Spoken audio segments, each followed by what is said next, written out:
Fine. You want to talk? We'll talk.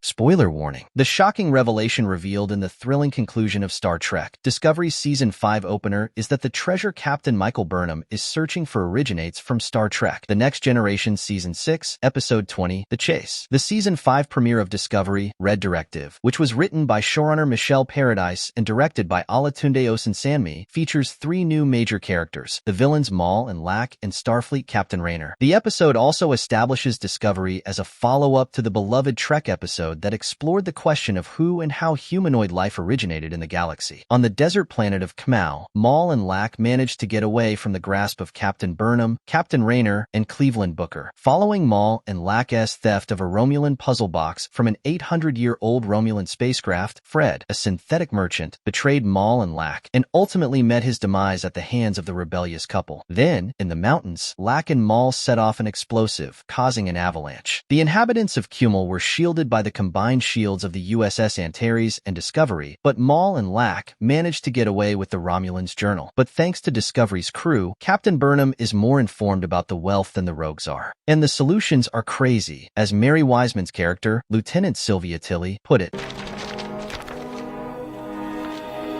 Subscribe to Movie Spy for more twist videos. The meaning of Star Trek Discovery Season 5's treasure and progenitors, the chase from Star Trek TNG. Who were the progenitors? The meaning of Star Trek Discovery Season 5's treasure and progenitors, the chase from Star Trek TNG. Who were the progenitors? In Star Trek Discovery Season 5, the technology employed by ancient humans to create intelligent humanoid life is referred to as the greatest treasure in the known galaxy. In The Chase from Star Trek The Next Generation, Captain Jean-Luc Picard, the crew of the USS Enterprise D, and a group of Romulans, Klingon, and Cardassians came across a hologram of an ancient humanoid. The ancient humanoid disclosed that the humanoid species in Star Trek's galaxy have a common ancestor and that their long-dead culture seeded the galaxy billions of years ago to generate humanoid life forms in their likeness. In the 5th season opener of Star Trek Discovery, it is revealed that the ancient humanoids were referred to as the progenitors by Dr. Kovich and the United Federation of Planets. The technology of the progenitors, which has the ability to actually create life and would be disastrous if it fell into the wrong hands, was discovered and hidden 800 years ago by a Romulan scientist by the name of Dr. Velok. Still, Moll and Lack and, more likely, whoever employed them, were made aware of the progenitors' technological capabilities. The Federation needs Captain Burnham to locate the humanoid species first because it poses an existential threat to the galaxy because of its potential for creation and destruction. Moll and Lack continue to run away. But who are they? The new antagonists in Star Trek Discovery are mysterious. The villains Moll and Lack, who resemble Bonnie and Clyde from Star Trek Discovery Season 5, are enigmatic former couriers who have previously interacted with Captain Rayner of the USS Antares on multiple occasions. While Lack is an unidentified species with no information in the Federation database, Moll is a human. Since they are hired guns as well, their employer must be a secret. Although not much is known about Moll and Lack, it is obvious that they are much in love with one another. Despite not knowing Moll and Lack from his time working as a courier, Cleveland Booker could tell that Lack and Moll were in love and enjoying themselves based on how they managed to escape the USS Discovery and USS Antares. Moll and Lack resemble Book and Michael Burnham from their time as galactic couriers in the year preceding the arrival of the USS Discovery in the 32nd century. There will be a wedding on Star Trek Discovery when Sarek becomes a Federation ambassador and marries Trina. Captain Saru agrees to become a Federation ambassador upon Federation President Lyra Rillick's invitation. Though he has been serving as the USS Discovery's first officer since Season 4 of Star Trek Discovery, Sarah's position as Captain Burnham's #1 does not fully make use of the full range of abilities and potential of the Kelpian race. To be closer to his beloved President Trina, Sarek also made the decision to leave Discovery and become an ambassador. Trina first advised Saru not to consider her when making the decision to accept the ambassador post, but in reality, she was hoping Saru would leave Discovery so they could spend more time together. Taking things a step further, Trina made a very Vulcan-esque proposal to Saru, proposing that they codify our mutual agreement in a more official capacity. It appears that Sarek gave her approval, meaning that in Star Trek Discovery Season 5, there will be the first ever wedding between a Kelpian and a Vulcan, as well as the first marriage between two significant Star Trek characters in 22 years, since will Riker marry Deanna Troi in Star Trek Nemesis. Book and Burnham are still not together. They ought to have given each other a call. In Star Trek Discovery, Captain Burnham and Book are uncomfortable. The hottest couple on Star Trek Discovery, Michael Burnham and Cleveland Booker, didn't exactly get hot and bothered in the 5th season opener. Since Book began his penance for the Federation in Star Trek Discovery Season 4 after breaching numerous laws to eliminate the dark matter anomaly, Burnham and Book have been apart, but without animosity. Burnham resorted to Book, if she's being honest, because she wanted to see him again, and for his expertise as a courier to assist her in apprehending Moll and Lack. Although Book is still remorseful and determined to make amends with Michael and the Federation, there is now a natural awkwardness between them. As long as Moll and Lack remain out there, Book will play a part on the USS Discovery. Nonetheless, on Kummel, Michael and Book decided not to get back together. But Burnham and Booker's romance is far from finished, and it's unlikely that they won't reconcile at some point in Season 5 of Star Trek Discovery. Captain Rayner is not a Burnham supporter. What is the issue with Rayner? In Star Trek Discovery, Callum Keith Rennie plays Captain Rayner, who appears to be unhappy in Season 5 of Star Trek Discovery. Callum Keith Rennie debuted as Captain Rayner of the USS Antares, a new series regular who infuses the program with a fresh dynamic. Rayner is tough, irritable, and unflappable. He reminds me of past Star Trek hardliners such as Captain Edward Jellicoe from Star Trek The Next Generation. For some reason, Rayner is also angry with Captain Burnham, and he finds amusement in making fun of Michael, claiming command, and disobeying her commands. The fact that Captain Rayner is a Kelleron, a race first presented in Star Trek Deep Space Nine Season 2's Armageddon game, wasn't discussed or considered in the Star Trek Discovery Season 5 premiere. Rayner's motivation for watching Star Trek Discovery Season 5 is to complete his Red Directive task, which involves finding the treasure and apprehending Moll and Lack, with whom he has previously had a run-in. In Season 5 of Star Trek Discovery, there is still a lot to discover about Captain Rayner. Star Trek Discovery, currently possessing their own data commander Paul Stamets, might benefit from having Fred around. In the 5th season opener of Star Trek Discovery, Fred, a synthetic similar to Sung, was presented as a traitor and guard on the planet Kmau. Another connection between Star Trek Discovery Season 5 and Star Trek The Next Generation is that Fred undoubtedly makes reference to the most well-known Sung android, Data, Brent Spiner. After Fred betrayed Lack and Moll, they killed him. However, upon examining Fred's corpse in the medical bay of the USS Discovery, Commander Paul Stamets, Anthony Rapp, deduced that Fred was constructed based on the blueprint of Dr. Alton Inigo Sung, Brent Spiner, from Star Trek Picard, thanks to his AS-7502Y serial number. Stamets bemoaned the Federation's decision to abandon the Spore Drive program in favor of the Pathway Drive in the opening episode of Star Trek Discovery's 5th season. Fred may be reactivated even if he was killed by Stamets and his spouse, Dr. Hugh Culber, Wilson Cruz. The more than 600-year-old android might hold further secrets and provide answers to numerous queries regarding what happened in the years between Star Trek Picard and Star Trek Discovery. Season 5 of Star Trek Discovery offers some fascinating possibilities for Fred, and it would be strange if Fred had passed away following his single appearance. The next hint in the treasure hunt by Discovery there is a planet called Discovery that has 2 moons. In Star Trek Discovery Season 5, Episode 2, Under the Twin Moons, the USS Discovery will travel to Lyrek, a planet in the Vilene system on the outer sector of the Beta Quadrant, which possesses 3 moons, 2 of which orbit in perfect unison. After viewing pictures of Dr. Velik's Romulan diary pages that were taken from Fred's database, Captain Burnham came to this conclusion. The circular graphic on one of the sheets might be a real treasure map, and the planet with twin moons and the Vilene system are mentioned in the clues. What Burnham discovers on Lyrek is what viewers of Star Trek will see.